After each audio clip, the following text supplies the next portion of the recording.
안녕하십니까? 몸과 마음의 치유를 지향하는 하이슨 힐링하우스가 여러분과 함께합니다. 하이슨 힐링하우스는 가정교육, 자아성장, 인체정화 등 다양한 프로그램을 통해서 더 많은 분들이 몸과 마음의 건강을 되찾고 행복한 삶을 누릴 수 있도록 도와드리고 있습니다.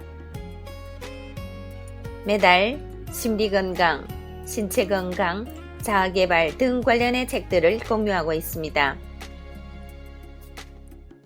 이번 달 읽어드리는 책은 대한발효해독학회 고문이시며 인체정화 프로그램이 창시인인 김세현 선생이 지으신 5%는 의사가 고치고 95%는 내 몸이 고친다 입니다. 인체정화 건강혁명, 스스로 고치는 몸 이야기. 약 먹고 병원 다니는 것을 당연하게 생각하지 마라. 비만과 고혈압, 당뇨, 암으로부터 벗어나려면 몸부터 정화하라. 내 몸은 스스로 회복한다. 비우고 새로 채우는 인체정화 프로그램. 오늘 나누게 되는 내용은 챕터 1. 이학이 발달하는데 아픈 사람은 왜 늘어날까? 중에 세 번째 부분이 되겠습니다. 가공식품은 화학 첨가물 비빔밥. 마트에 가면 조리가 간편한 즉석식품에서부터 온갖 가공식품이 진열장마다 가득하다. 가공식품에는 기본적으로 맛과 색을 돋보이게 하고 보존기간을 늘리기 위한 인공 감미료 및 향신료, 발색제, 보존료 등 화학 첨가물이 함유되어 있다. 아베스카사에 져서 인간이 만든 위대한 속임수 식품 첨가물에 보면 식품 첨가물의 종류가 무려 1,500종에 달한다고 한다. 우리 건강을 위협하는 대표적인 첨가물 몇 가지만 예를 들어보자. 햄과 소시지는 조리가 간편하기 때문에 식탁에 자주 오르는 품목이다.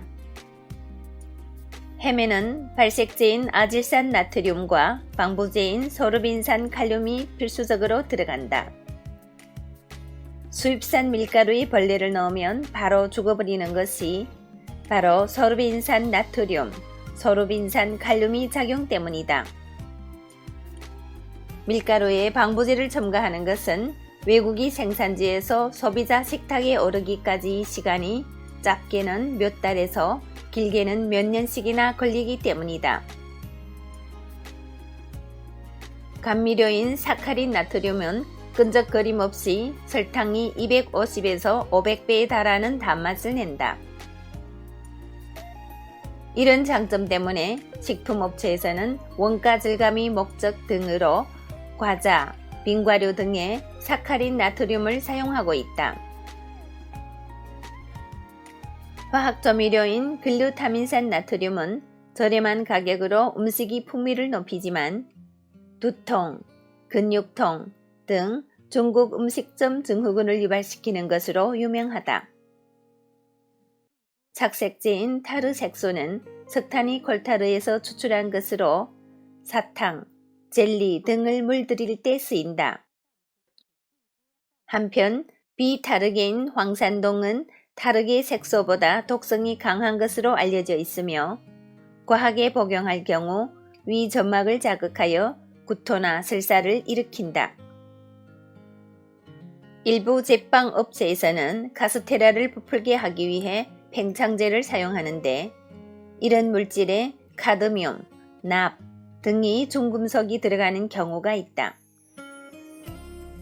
살균제인 자아염소산 나트륨은 우리가 락스로 부르는 물질로서 대표적인 염소계 표백제이다.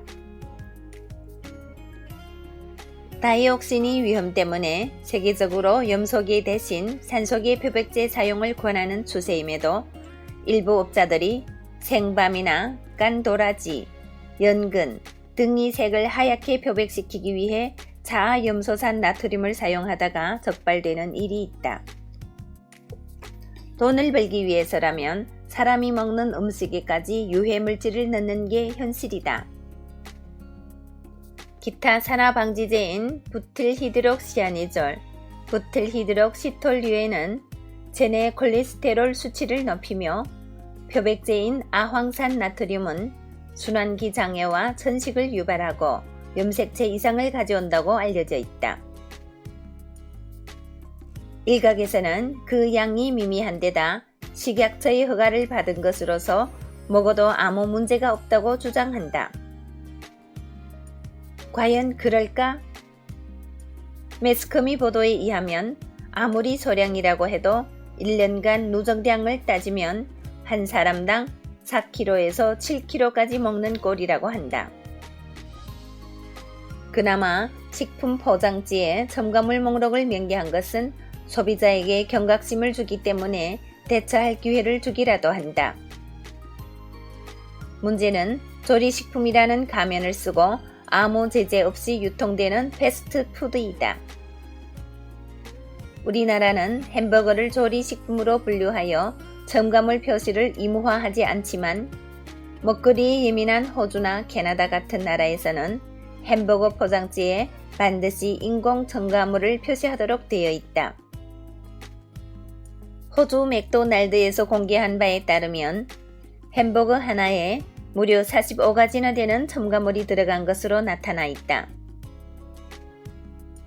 첨가물이 양도 문제지만 더 큰 문제는 몇 가지 화학 물질이 만나 연쇄 반응을 일으키는 일이다. 얼마 전 비타민 음료에 발암물질인 벤젠이 들어있다고 해서 논란이 된 적이 있다. 업체 측은 절대 그런 일이 일어날 수가 없다고 결백을 주장했지만 조사 결과 음식에 첨가한 안식향산 나트륨과 비타민 C가 화학 반응을 일으켜 문제를 일으킨 것으로 판명났다. 안식향산 나트륨은 음식을 상하지 않게 하는 보존료로서 웬만한 가공품에는 거의 다 들어가는 첨가물이다. 표면적으로는 안전한 물질로 분류되는 안식향산 나트륨이 또 다른 안전한 첨가물인 비타민 C와 만났을 때 유독성 벤젠으로 변한다는 사실은 시사하는 바가 크다. 고기 색깔을 붉게 유지시켜주는 아질산 나트륨이 고기 단백질과 결합하면 니트로조아민이라는 물질이 만들어지는데 이는 암이 원인이 될 뿐만 아니라 빈혈, 구토, 호흡 기능 등의 약화의 원인이 된다. 이처럼 따로따로 놓고 보면 안전한 것도 2가지 이상 만나 화학 반응을 일으킬 경우 어떤 독으로 변할지 알 수 없는 상태다. 첨가물은 우리 인체에 매우 낯선 존재이다. 집에 혼자 있는데 갑자기 낯선 사람이 찾아오면 어떨까?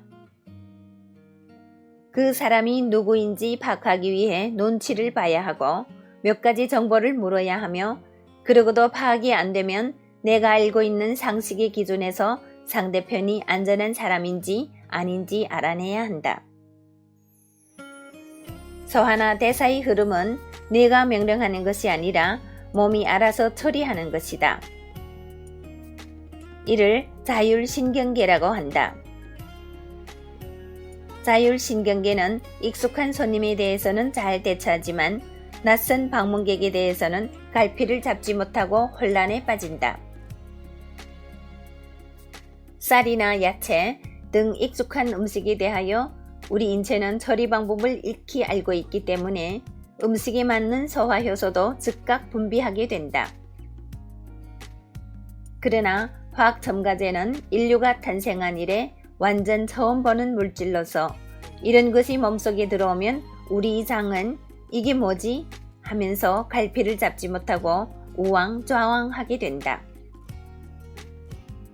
즉 음식 하나를 소화하기 위해 지나치게 효소를 낭비하게 되는 것이다. 앞으로 이 책에 자주 등장하게 될 효소는 일종의 단백질 분자로서 체내 음식물이 소화를 돕고 분해 배설을 비롯하여 해독, 살균 작용 등 신진대사에 관여하며 항염, 항균과 관련하여 면역 기능을 담당하고 혈액을 정화하며 세포를 재생, 부활시키는 등 신체 건강에 매우 중요한 작용을 한다. 한마디로 인체에서 일어나는 온갖 일에 관여하는 생명의 불꽃이라고 할 수 있다. 아무리 안전을 입증받은 화학 첨가물이라고 해도 자연계에는 존재하지 않는 것이다. 뜻하지 않은 화학 반응으로 인해 발생하는 독성은 물론이요, 인체가 갖는 긴장감을 생각하면 그것이 우리 몸에 대하여 권할 만한 먹거리인지 생각해봐야 할 것이다.